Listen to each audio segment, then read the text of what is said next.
Okay, good morning. Tanggalin natin to.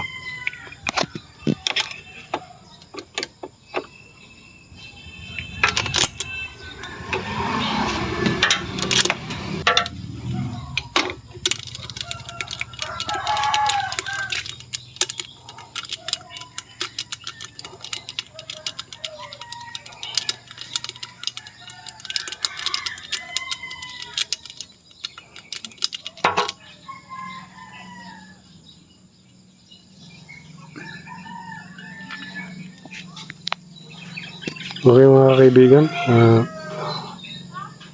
sa pag-reading tayo, basang-basa. So, basa talaga. Amoy natin. Bahong gas, gasolina. So, tingnan natin kung anong dahilan, bakit nagkaganito. Okay? Ituturo ko sa iyo bakit mabasa yung spark plug. So, yan, inayos ko na mga dahilan kung bakit basang-basa yung spark plug. So may isang carb ako rito, pang isa 200 talaga ito. So ito lang yung kaninyo, pag nakita nyo yung spark plug na basa, tingnan nyo yung dagom, yung needle.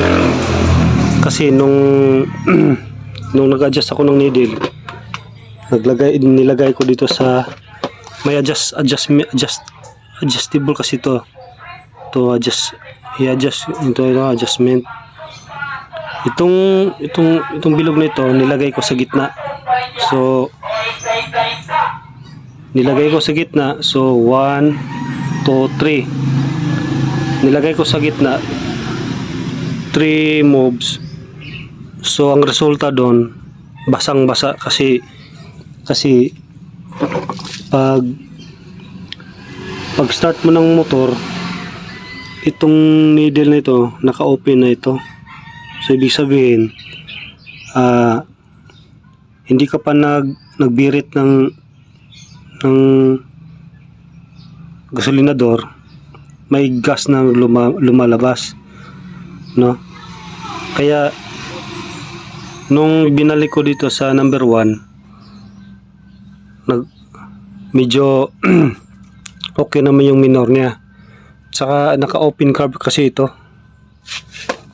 Naka-open carb pero tingnan nyo. Parang open carb na rin ito.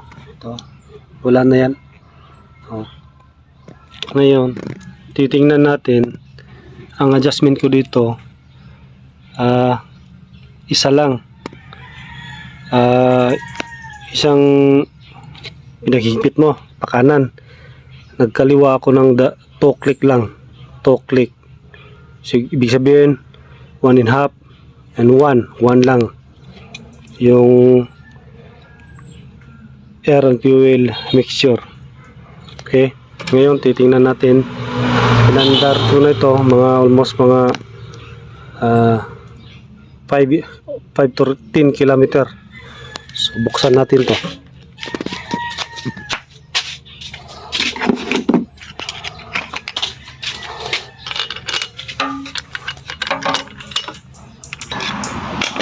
Mga dahilan bakit basang-basa yung spark plug. So ang gawin nyo lang, yung needle ibalik nyo sa uno, sa number 1. Tapos mag-adjust kayo dito. Iba-iba kasi yung adjustment ng yung carburetor. May iban dire, may iban dire, no? Magkatabi sila sa minor. So tingnan natin. Di kasi ako sanay magtagalog, kaya medyo minsan bisaya talaga ako. Tingnan natin. So ito yung okay, nakita niya yan no, yung parang ang Tagalog yung staya, no? Brown, parang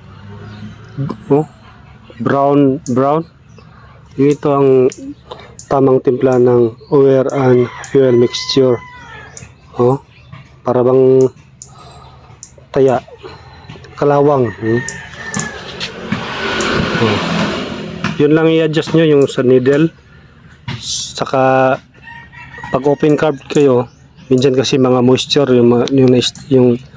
yung pagkaumagahan, pumasok kasi yung mga moisture dito sa loob hanggang doon sa loob, kaya basang-basa minsan yung spark plug. Ito okay na, na-adjust ko na. Basta kayo na-adjust ko lang yung needle tsaka sa air fuel mixture.